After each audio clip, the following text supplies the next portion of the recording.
I believe laws exist to protect the people of the world. However, it's also a fact that there are those who manipulate the law to commit wrongdoing. To combat such evils, perhaps knowledge of the law is essential. My name is Jessica. Justice is the order of society, a saying from the ancient Greek philosopher Aristotle. I understand what order means. It signifies the structure that keeps society in a harmonious state. But what is justice? It's a term indicating the right reasoning and correctness of human actions. Yet, what's deemed right can vary based on historical context, regional characteristics, religion, race, and other factors. For instance, during the medieval times, defeating one's enemies might have been seen as just. For believers of a certain religion, upholding its teachings might be the highest form of justice. But in today's society, harming an enemy would be a crime, and those not affiliated with a religion might not see justice in its teachings. This has turned into a philosophical discussion. I wonder how Aristotle would explain it then. I believe that creating rules for a society where everyone can live in peace and ensuring everyone abides by them might be the justice that's needed in today's world. I've always pondered about justice. I think a lot of it comes from my father's influence, but maybe it's also due to my inherent nature or temperament. My dad was a straightforward man who despised dishonesty. He would often break down complex topics about how one should behave into simpler terms for me and my younger brother, who's 4 years my junior. Even as a child, I found his words convincing. They resonated deeply within me, and I was profoundly influenced by them. Considering my inherent temperament, being his daughter, I guess my dad's influence is genetically the strongest. Around the time I entered middle school, I became interested in law. Back then, several TV dramas revolving around prosecutors, judges, and lawyers were broadcasted consecutively, and they were all the rage. Even though I had a strong sense of justice, I was still a typical middle school girl, so I jumped on the bandwagon. What set me apart was my genuine interest in the job descriptions and pondering how I would handle certain situations. Of course, I was also drawn to the popular actors and became a fan of the bands singing the theme songs, just like any regular viewer. But my fascination gravitated more and more towards the legal world and the judiciary. I don't publicly admit that my interest was piqued because of the consecutive legal dramas that year, as it might make me seem fickle.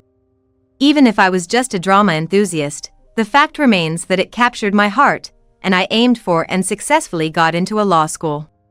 Not to toot my own horn, but after immersing myself in law studies for 4 years, I graduated with excellent grades. After graduation, I took a couple of years to explore jobs that piqued my interest at the time, gaining life experience. Eventually, my focus returned to the legal field. I managed to secure a position at the main office of the American Bar Association, which oversees all the lawyers' associations in the country. Working in the legal field broadened my perspective towards society.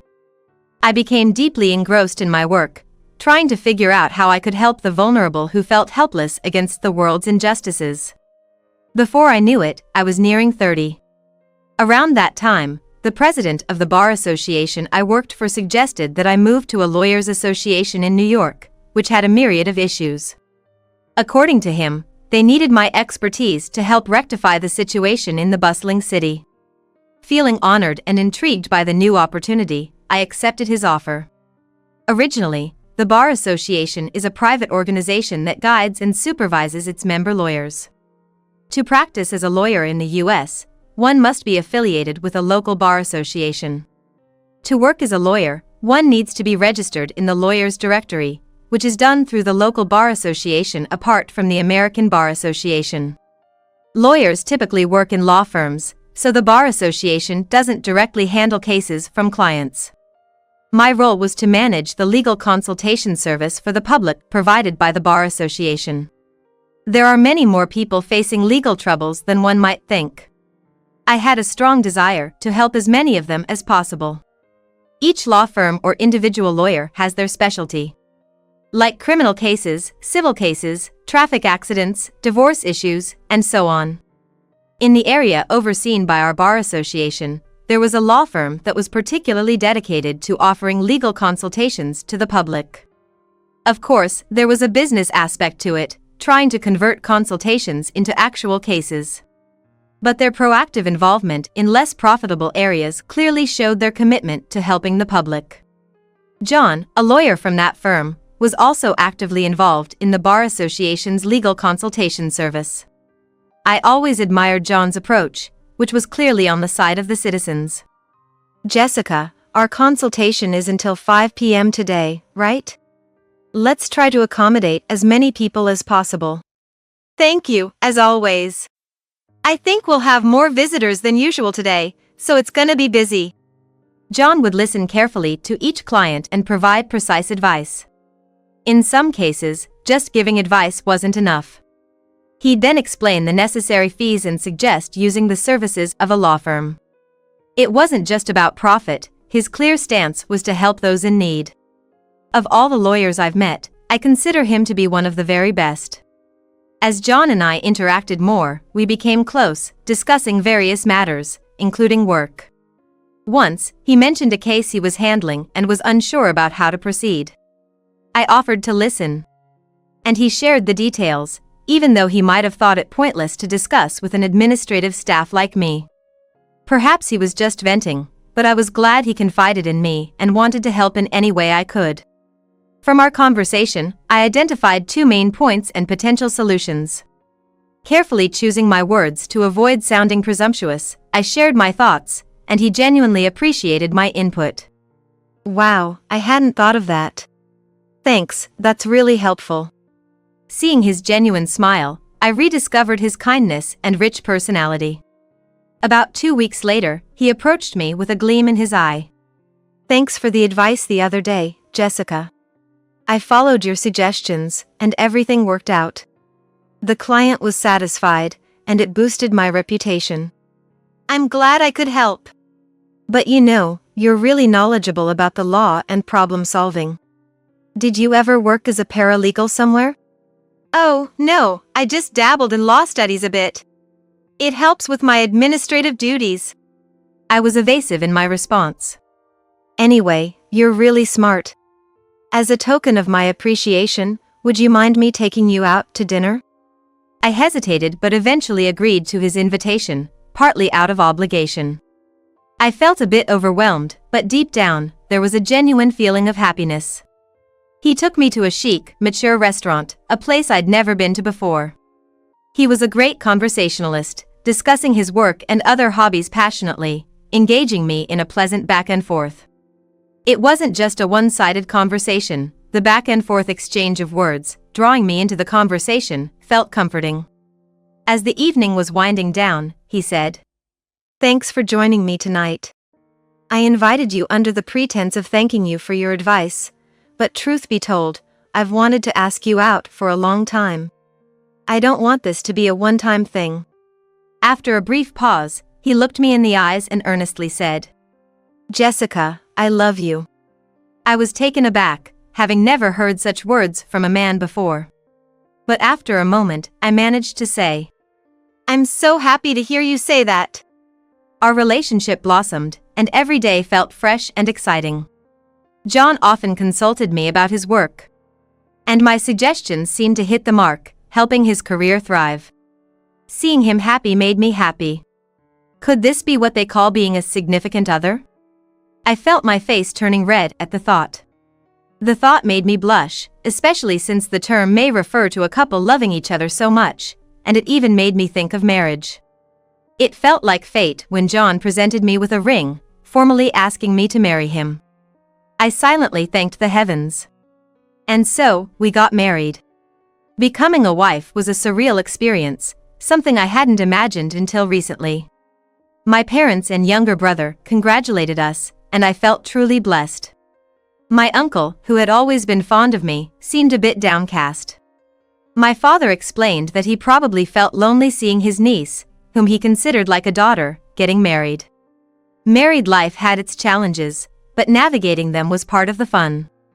The satisfaction of discovering something new together was a clear sign of happiness. I continued working, and John was supportive. John had always been supportive, which motivated me even more to take care of our home. He'd often say, "Since we both work, let's cooperate on household chores. That's what being a couple is all about. His kind words always touched my heart. As we celebrated our first wedding anniversary, we gave a toast to our journey together. I've heard the first anniversary is called the paper wedding. It's still fragile like paper, but I hope that as the years go by, it'll strengthen to silver or gold. Lately, I've been concerned about John. Firstly, he stopped working at the public consultation desk. He hasn't been attending the bar association meetings, and it seems he's consciously stepping back from front desk duties at the law firm. I guess John has his own vision and thoughts about his work. It's lonely that he hasn't shared it with me, but I understand men sometimes want to make their own decisions. What's been bothering me more is that John's been coming home late. When we first got married, unless there was unexpected overtime, he'd rush home to spend time with me. But lately, he's been coming home later and later, and it's not unusual for him to return after midnight. John, are you really that busy at work? I'm worried about your health. Please try to come home earlier. It's work, what can I do? I'm fine, so don't worry too much. Don't worry too much? As your wife, it's natural for me to be concerned, especially with you coming home after midnight so often. I'm working hard, isn't that enough? Anyway, I have a business trip this weekend. A business trip? What kind of case requires that? Ugh, you're so nagging. I'm going because it's necessary. All you need to do is see me off with a smile. John shooed me dismissively and retreated to our room. True to his word, John left for an overnight business trip that weekend.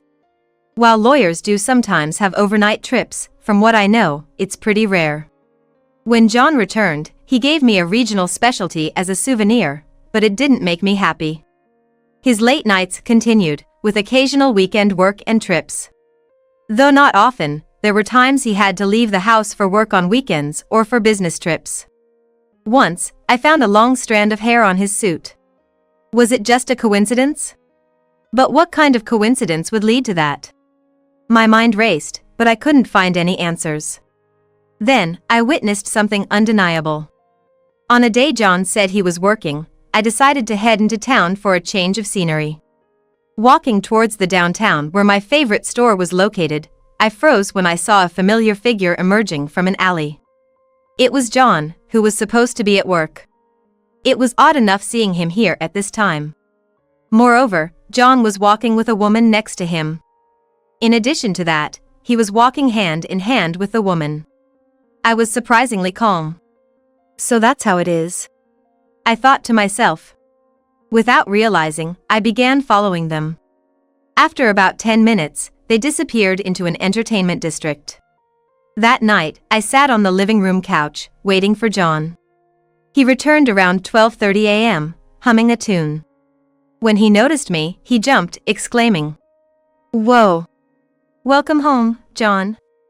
You seem to have had fun. Tired? You were awake? It's just work, not exactly fun. I went out today and saw you entering a suspicious place with a woman. How long have you been cheating?" John flinched for a moment but quickly regained his composure. "What are you talking about? It's a misunderstanding. If you saw us, you should have said hi. She's a client, and we just talked at that lounge. That's all." "Oh, really? It's interesting that you had to get a key at the front desk just to go to a lounge. I wasn't aware of such a system." I spoke with a cold detachment. "You saw that too? Even so, you can't just accuse me of cheating. What if I was just escorting her to her room?" "How kind of you, especially for a client." John snapped back, clearly irritated. "Ugh, this is so annoying. There's no proof I'm cheating. Actually, this is a good opportunity. Let's get divorced. I'm tired of you." "John, did you really feel that way about me? It's only been a little over a year since we got married. Is there no love left?" Facing my question, John's demeanor changed dramatically, as if he was a different person. "Love? If there was any, it was just a little in the beginning. Well, you're a good-looking woman for your age, and I thought it'd be nice to have you. Plus, you seemed smart, maybe you'd be useful. That's a harsh way to put it, for your age. It's the truth. I thought you'd be useful, but you weren't. So, I'm done with you. I'll find someone else who can be more useful to me. I had thought John was a wonderful man when we first met, but maybe this was his true self. With my limited experience in love, I couldn't see through him. It was frustrating. So, you cheated because of that? Come on, how many times do I have to say it? Do you have any proof? Our divorce is just irreconcilable differences. A split on moiety-moiety status. Just say it in plain English, 50-50. But that's not the case, is it? You'll pay more spousal support than me when we get a divorce since you earn more than me as a lawyer. I'm not going to file a divorce paper unless the property is divided equally. But if you can prove cheating, I'll give you $500,000. John seemed confident he hadn't slipped up. But I couldn't help but laugh.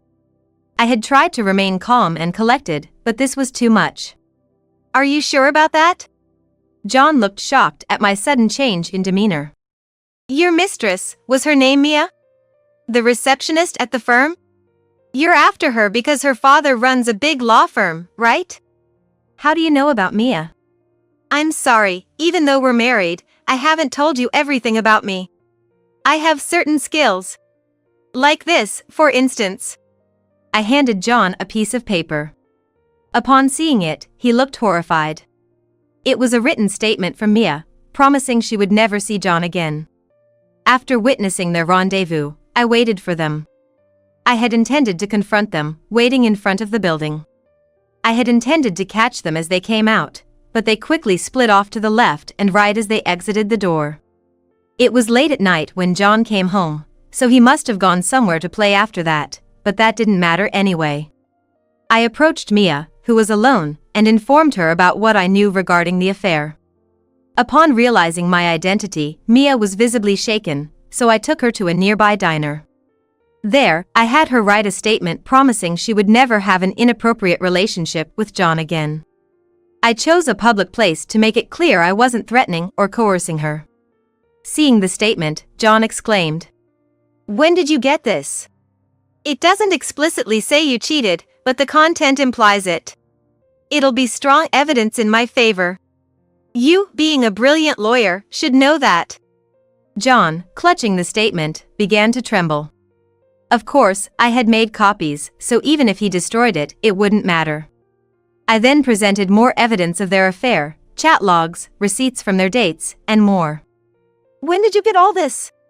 His once confident demeanor had vanished, and he looked pale. "I'll be happy to get that $500,000. My investigative skills and knowledge were honed during the 2 years I worked at my father's detective agency after college. My father's sense of justice was embodied in his work, uncovering wrongdoing in society. I had always been interested in my father's work, partly influenced by a detective TV show I watched at the time.